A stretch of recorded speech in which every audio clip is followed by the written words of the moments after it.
all offense, and they're creating new ways of creating offense. And I think right now that's winning in the NHL. It's selling tickets. But at your level, are the offensive abilities that extreme that they cause that much stress for your defense? Or is it still a fundamental game, more linear? You mean at the Toronto 6 level, not at my Yes. U9 Squishmallows? Yeah. Yeah. What was interesting is that Geraldine coached, played in an era with Tim and I and you. And so the game has evolved, right? And so what was interesting was the conversations that she was having with our defensemen, who all have come from college playing this kind of system, and way more movement, and that they didn't have the ability to contain. They didn't have some of those basics, but that she didn't have the ability to teach sort of forward angling and all of that. So it was interesting that they had the conversations together, and to see them learn from each other was really fascinating.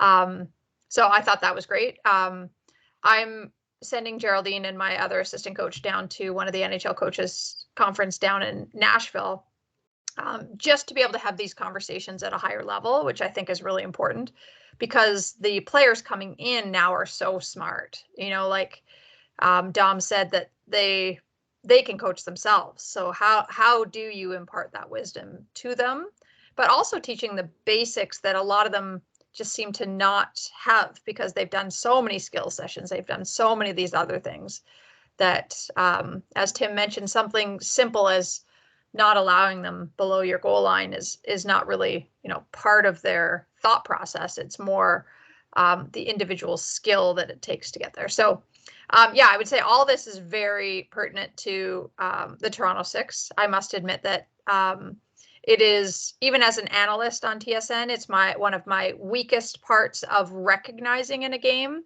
because anytime the puck goes into the defensive zone, my eyes immediately go to what the goalie is doing and the movement the goalie is doing around the net, and if they're off angle a little bit. And so even when I played, I never saw my defensemen. I didn't see what they were doing, because that wasn't part of what I needed to know. I simply needed to know where their players were in relation to my D, but I didn't need to know if they were off or doing the right or the wrong thing. I simply needed to react to what was in front of me. So I think I counsel goalies now to be way more perceptive in practice, not necessarily in a game, because I think in a game it's really important to just be in the moment and totally focused.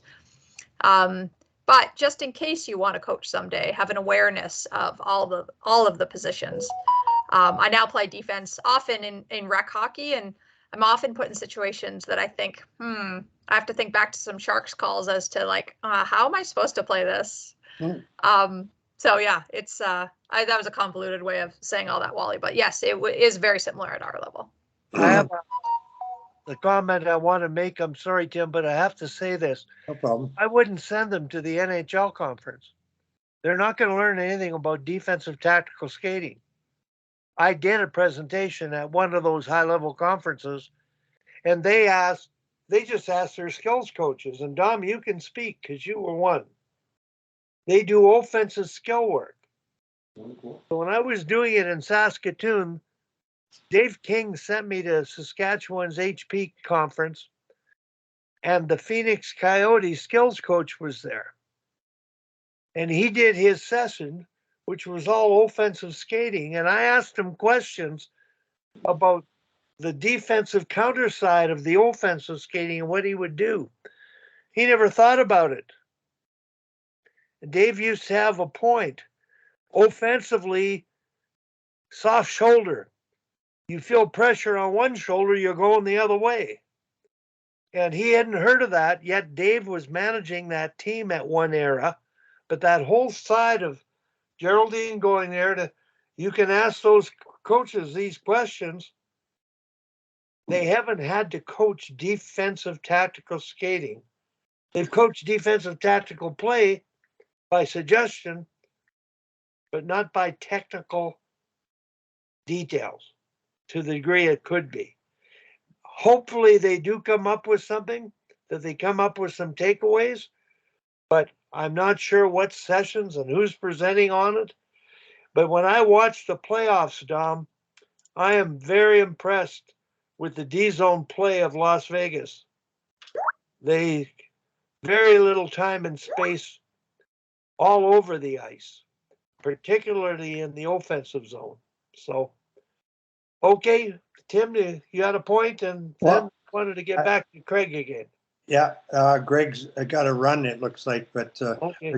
I just had a comment. Like, it was really interesting to hear Sammy talking about how when the puck goes in the offensive zone, her eyes, or defensive zone, her eyes go right to the goalie. So I'm the exact opposite. Like, I almost never watch the goalies. I watch the play that's going on, and it's really hard sometimes not to just watch the puck. Like, I really, like a player on the ice, I try to be aware of where the puck is, but I'm really, the play's in the corner and they're moving the play in the corner. I'm sort of watching what's going on behind in the next layer in the middle of the ice to see how the players off the puck are reacting to what's going on. It's a bit of a skill, but the funny thing was, having said that, I think it was before Sochi, so about 10 years ago. Mel asked me if I'd go and watch Shannon play when she was playing at Nate, because they were playing state in the Alberta League Championship. And she said, I want you to go and watch Shannon play and just, tell me what you see. And it was really my first experience of, it was really hard at first, but I just had to watch Shannon. And actually, it was an interesting experience just watching her react to the puck coming over the red line, over the blue line, and what she was doing. Same thing when the play's in the corner. I'm not watching the play now. I know where it is, but I'm watching what Shannon's doing. And it was a very interesting experience and I probably gave Mel a way too detailed anal report on her, but of course it was largely good. She was a fantastic goalie, but it was, there are different ways to watch the game. As we all know, you can watch it as a fan and not really pay attention to any detail. You can watch it from a goalie perspective. You can watch it from a defensive perspective, an offensive perspective. But the real art of coaching is being able to take in a lot of all that stuff at the same time. But it is a learning curve for sure.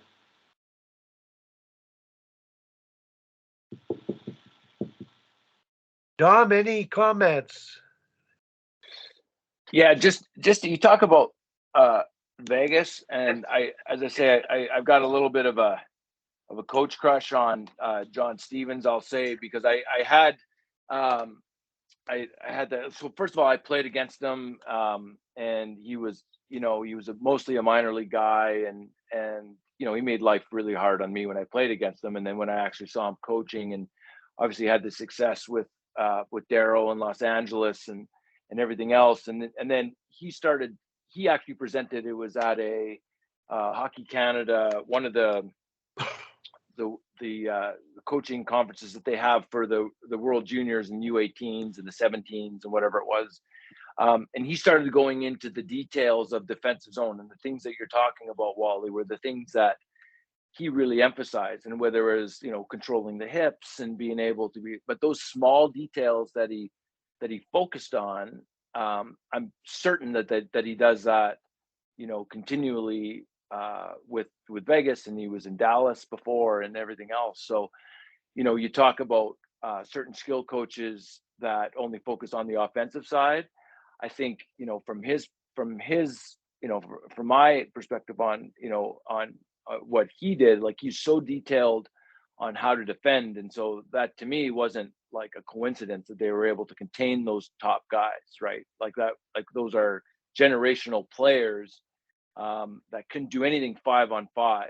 And I think, if you really were to look at it, like those small details of controlling hips, and, Tim talked about keeping them away from the back of the net, and some of those smaller details, like I do believe that those would be details that he would be imparting on his teams. And, it's, as I say, it's not a coincidence that they were able to control those big guns in Edmonton. Sami Jo, I'd have Geraldine get a hold of him, and I'd invest in a trip down and spending a day with a guy like Stevens, because Sami was your head coach was an outstanding offensive defenseman, and you don't want to take away that gift. Well, I think one of the biggest things that I want for my coaching staff is some mentorship that they are going to follow up with. And I think this will be the first time surrounded by so many other coaches. So that's what I really want to get out of the weekend, is that they meet the other coaches and that there becomes some sort of communication at some point. The NHL has this great women in coaching, I guess, yearly thing where a woman is paired with two NHL coaches, could be assistants or head coaches. And it's project based. And so they come up with projects and they work together throughout the season. And then they present at the end to the whole group. And so it is kind of a mentorship, but it goes both ways. The men are learning just as much from the women. And so that's not necessarily an easy program to get into, but that's sort of my eventual goal, is that they could get into that and maybe meet the people on how to get into that sort of program. But I want them to have some development throughout the season for them. And this was sort of the first entry point, I guess. Sami Jo, I wanted to mention, when you were playing, we used to hold annual coach conferences for the program of excellent coaches, bringing in the best from each province. And one year, I think we had 6 NHL coaches there. And as a director of scouting, I was looking at player evaluation and what you look for. And I had each coach sit with, each provincial coach sit with an NHL coach. And they had to break down video with that coach. And Lisa McDonald came up to me after and said the best thing she ever heard, because she heard them talk about things to a depth and to a degree of detail that made her appreciate what she didn't know. And that exercise is huge, really huge. So I'm really glad you've got that going, and it's a great step in the right direction. So it's really the first time, I think, in women's hockey we've had the money to invest in something like this, so that's credit to the ownership group that sees value in this as well, and that we're kind of pushing it forward. So it's not just about the players getting better every year, but ensuring that the coaches do too. Yeah, it's really about helping them appreciate and embrace the whole idea we talk about all the time, is you're never done learning and growing as a coach. And it's really important just to get out there and, because they're fun. We all know those conferences are a ton of fun, and both socially, interactively, technically, tactically, philosophically, it just gets the juices flowing. And just to be able to have the resources to get out there, spend a weekend or whatever with a whole bunch of coaches, it almost doesn't matter what you're talking about or what you're hoping to learn. It's just the process of being open to learn.